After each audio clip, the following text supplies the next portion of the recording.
Good morning, everybody, and welcome back to your Lunch Break Live. My name's Ivana Herenque if you're new here, and if you're not, thank you for coming back. Today is Tuesday, September the 28th, which can only mean one thing, and that is that we are getting closer to College Football Saturday, which is a very important day in Birmingham as the UAB Blazers take on their first home game at the new Protective Stadium. This is a day that UAB fans and the UAB faithful have waited a very long time for, and I think that even more than just UAB fans are going to enjoy this stadium and this game on Saturday. To talk about the stadium, about the Blazers, and everything in between, I am joined today by UAB Athletic Director Mark Ingram. And, Mark, we were talking a little bit before we started here about the stadium, about how we're both a little bit selfishly excited for Saturday and for the stadium to open. But, before we get started into some of the specs on the stadium and some things that people can expect, what are you most excited for on Saturday? Well, thank you for having me, Ivana. I appreciate the opportunity to be with you and all your viewers. I'm most excited for our fans. Our fans have been with us thick and thin, high and low, and this is the nicest college football stadium in America, and nobody deserves it more than the UAB fan. And I'm going to have to agree with you a little bit there. And I'm not biased at all with UAB, but I know that there have been people who have not only been through UAB at Legion Field, who have also been through the termination of the program in 2014. Now, you came into this job in 2015, just a couple months after that shutdown was announced. Then UAB football was reinstated shortly after you joined the team here. And a couple of years later, look where we are. So let me ask you, what have you seen in your time coming on as AD in 2015 without a team to now 2021 entering into a brand new 47,000 seating stadium? Yeah, it tells you there's nothing you can't accomplish if you get the right group of people together and everybody's working together. Our community has been phenomenal. The city of Birmingham has been, Jefferson County. The stadium is owned by the BJCC. They're the largest financial supporter of the project. They own the project. But what I've seen is just support from our community unlike any other place that I've ever been. And what's really special is a lot of the people that have been supportive of us are not necessarily UAB graduates, but they live in Birmingham and they see the value that UAB brings to our community and to our state, and how athletics helps to promote the university and promote the institution and grow enrollment, and how that is beneficial to the economic impact of Birmingham. So somebody who maybe, is a graduate of another institution, but they live here and they see the value of that. And it's been a wonderful thing to be a part of. It's just been a great experience for us, and we've loved every second of it. Well, and there was something to be said about the UAB fans after that shutdown in 2014 that rallied around the team. Like you said, the support was really unmatched for a team that wasn't there. People did not just say, oh, well, that sucks, we're not getting it back. People were not going to accept that. So you really came into this group of fierce fans that were not going to take no for an answer. Yeah, 100%. And again, it was about, some of them made no bones about it. They were very much about supporting UAB. And then others were like, look, I'm a Birmingham person. This is important to Birmingham. We've got to fix this. And quite candidly, your reason versus their reason. Hey, the point is we had the same goal. And once we all got in the room and recognized that and understood that, we were able to reinstate football and then build a beautiful practice facility 2 years later that we opened in the summer of 2017. And now look at where we are 4 years after that, opening up, again, the nicest college football stadium in America right here in downtown Birmingham. It's just tremendous. A viewer here, Roger, says this is an amazing turn of events. And I think everybody can agree there, Roger. And Mark, you mentioned something that I want to touch on, and that is that people maybe who are not necessarily UAB fans, but they are Birmingham fans. They live in Birmingham or in the surrounding communities. They root for Birmingham in all things, and they want to spend their money in Birmingham. They want to enjoy things here. They don't necessarily want to spend a day maybe driving to Tuscaloosa, driving to Auburn, to Athens, Georgia, to another place to enjoy a game.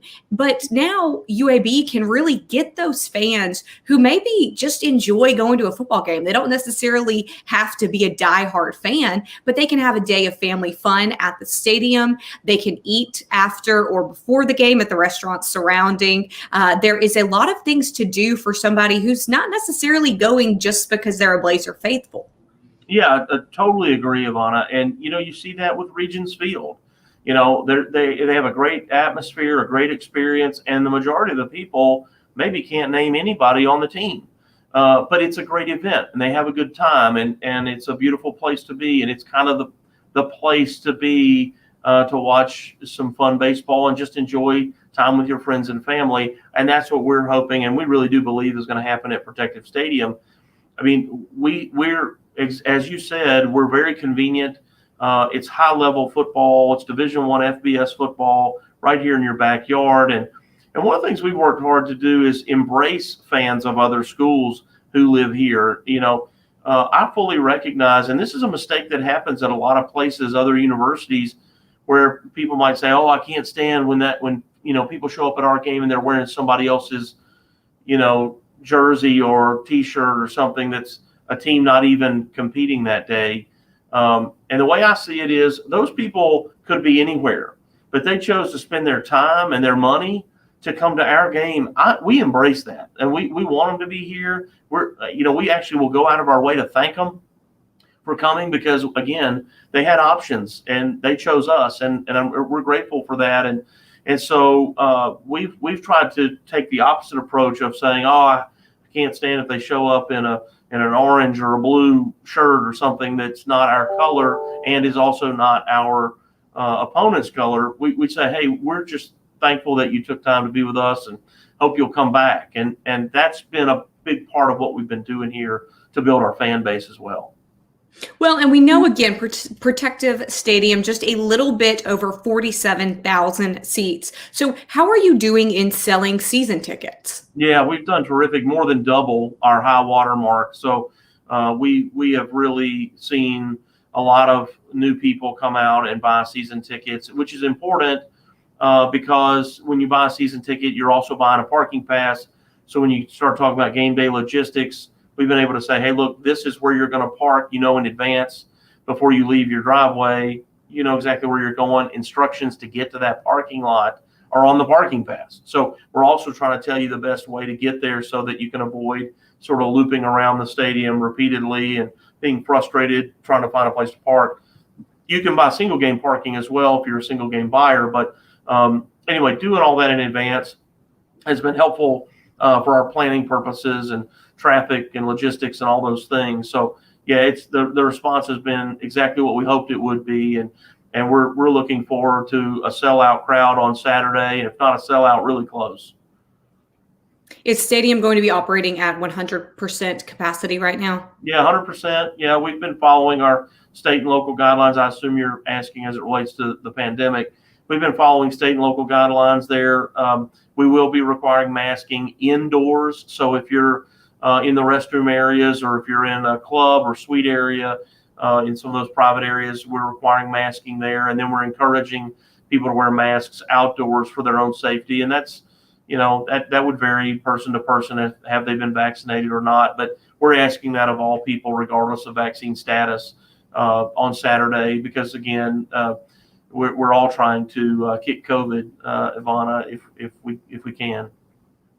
And speaking of kicking COVID, there is an event that is also happening on Saturday outside of the stadium. So tell us a little bit about what's happening there in terms of encouraging COVID vaccinations. Well, we've been working very hard with Dr. Mark Wilson and his team at the Jefferson County Health Department.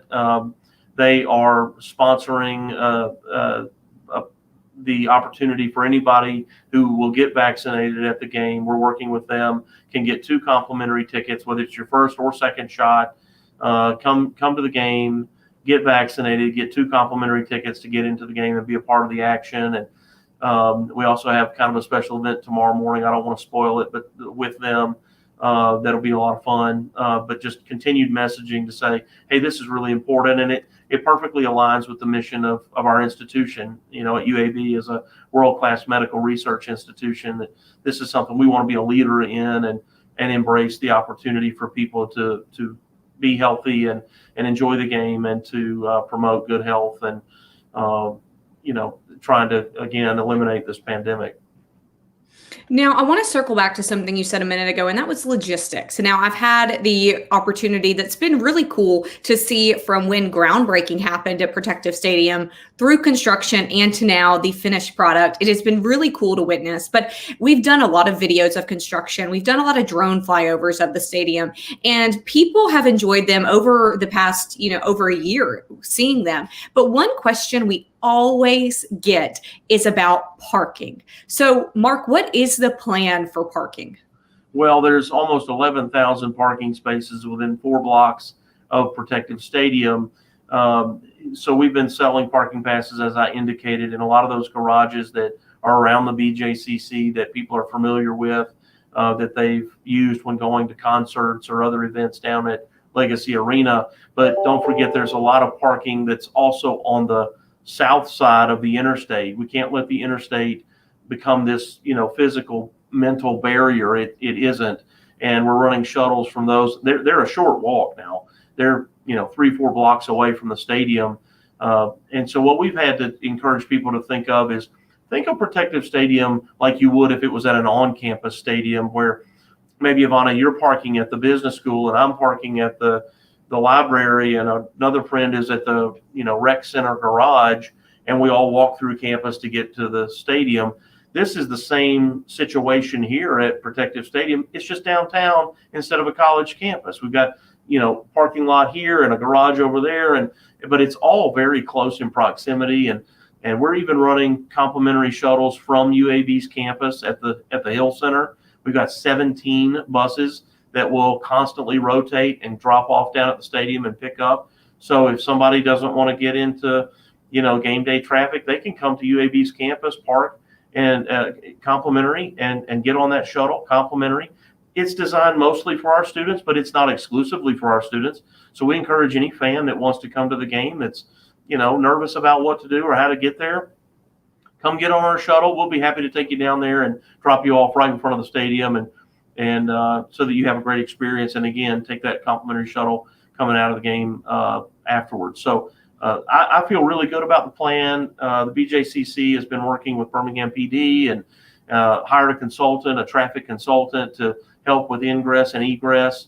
Again, it's different, Ivana, right? It's different than Legion Field, but it's not unusual to sports. And we just all have to think about the experience differently, and also recognize that traffic is not a bad thing. I mean, if you go to Auburn or Tuscaloosa, there's traffic going in and coming out because people are interested.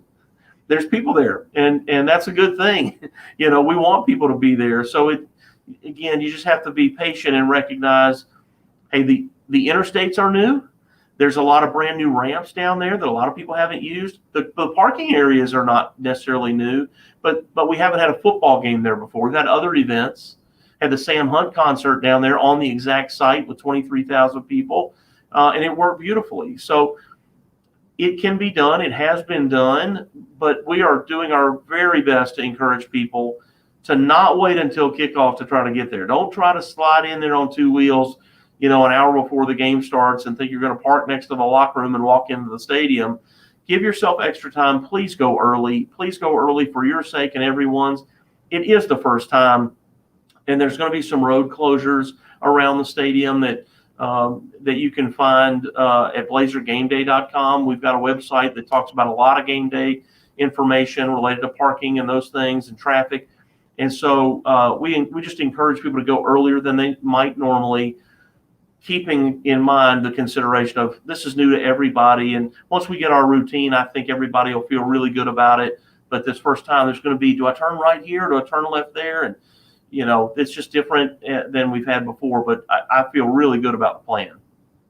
Well, and also you said something that I think bears repeating, and that is, you think about it, if you're going to a concert at the BJCC, if you're going to an event at the BJCC, think about it in the same way, because even if you haven't been down there, which, Mark, there might be some people who haven't seen they remember it as the parking lot for Uptown. They have not been down there. They have not seen the stadium. So there's going to be a lot of people going in that area for the first time, especially since a lot of people have been working from home and not getting out as much throughout 2020 and 2021 with the pandemic. So it's going to be interesting, but you make a good point about, look, you're going to the BJCC, park where you would there. And again, if you have those parking passes, you mentioned that there are instructions on the parking pass. So I do want to take a quick minute to just talk about the team. We know that right now the Blazers are 3-1, just with a loss to UGA a few weeks ago. And, Mark, what do you expect right now for the Blazers? Again, they are second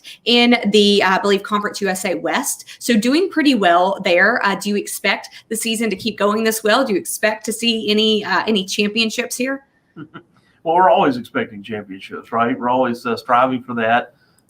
We have a great team, and barring injury, we should have another successful season. Yeah, we're off to a great start at 3-1, and we have a tough division in Conference USA. Louisiana Tech has had two really close losses, literally last play of the game losses twice this year. So they're really tough. UT San Antonio has done a fantastic job. They've beaten both Illinois and Memphis so far this year. They're really, really good. They beat Memphis the week after Memphis beat Mississippi State. So they're a tough team in our division. So, barring injury, but we feel good about our opportunity. We have a tough opponent this week with Liberty. It's an out-of-conference opponent, but they have a quarterback who's an Auburn transfer, actually, who some say might be the first quarterback taken in the NFL draft this coming spring. So they're a really tough team. I think they finished 15th in the country last year. And they've got a lot of their starters back. So a tough test for game one here for everybody, but a great college football game, and one that we feel like we've earned the right to be in, and in playing an opponent that's as good as Liberty. So we're excited about that opportunity. And, yeah, we expect great things this season. Well, look, I'm a 49ers fan. I am always having a heart attack every weekend. So you know what? Let's just add a few more weeks, right? Right. That's right. Mark, thank you so much for breaking all this down for us. Give us the details about Saturday's game for those of our listeners who want to come.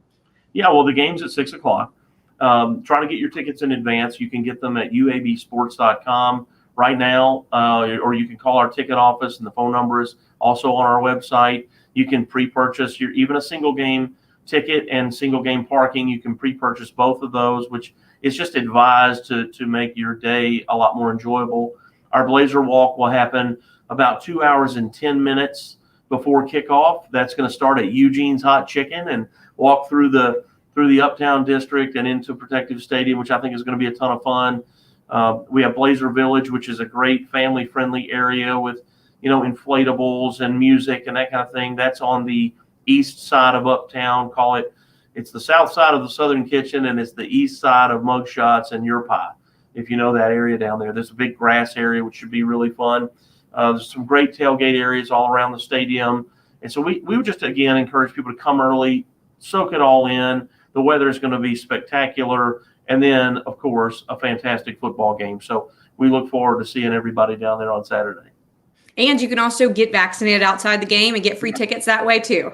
Absolutely, you can. Thank you for saying that again. And thanks to the Jefferson County Health Department for helping us make that happen. And those vaccines will be there near Blazer Village. And then we'll give you those 2 tickets to go on in to the game and cheer on the Blazers. Well, I think we can all say that it is going to be a great Saturday for Birmingham, whether you're a UAB fan or not. So, Mark, thank you so much for breaking this all down. I know that you hope to see everybody there on Saturday, and I think we can all give you a big go Blazers before we let you go. I appreciate that, and thanks again for the opportunity to be with you today. Thank you, everybody watching. Thank you so much. We hope to see you on Saturday, and before then, we'll see you tomorrow.